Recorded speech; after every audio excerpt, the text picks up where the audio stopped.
Chapter 23. As therefore the two principal qualities required in an orator are perspicuity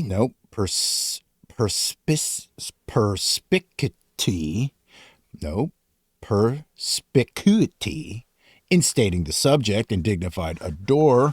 in moving the passions, and as he who fires and inflames his audience will always affect more than he who can barely inform and amuse them,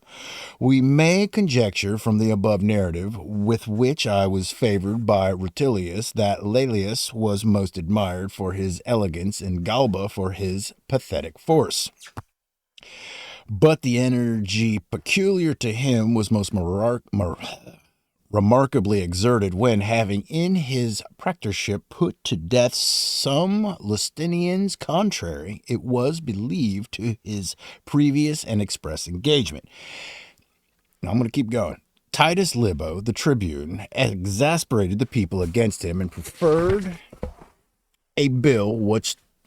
was to operate against his conduct as subsequent law. Marcus Cato, as I have before mentioned, though extremely old, spoke in support of the bill with great vehemence,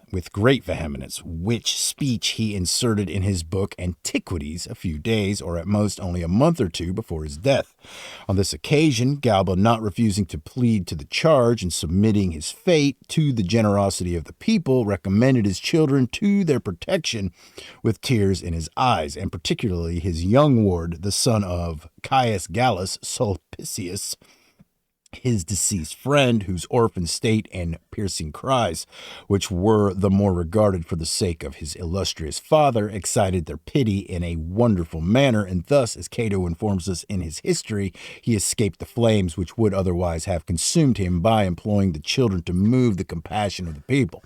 I likewise find, what may be easily judged from his oration still extant, that his prosecutor Libo was a man of some eloquence.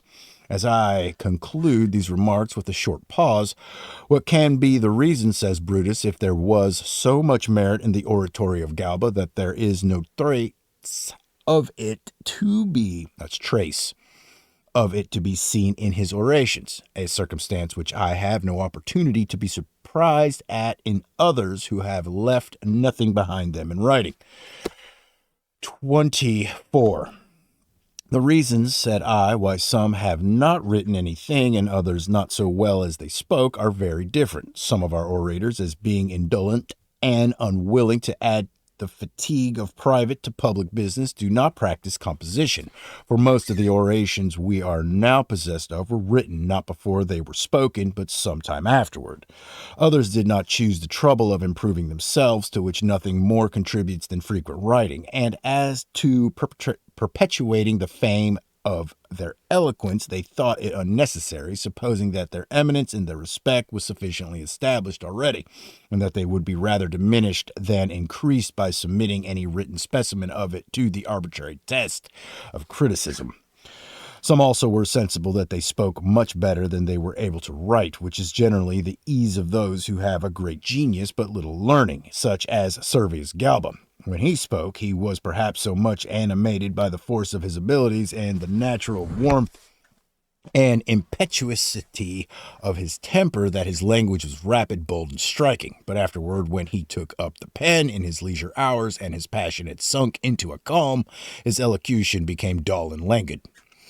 This, indeed, can never happen to those whose only aim is to be neat and polished, because an orator may always be master of that discretion which will enable him both to speak and write in the same agreeable manner. But no man can revive at pleasure the ardor of his passions, and when that has once subsided, the fire and pathos of his language will be extinguished. This is the reason why the calm and easy spirit of Laelius seems still to breathe in his writings, whereas the vigor of Galba is entirely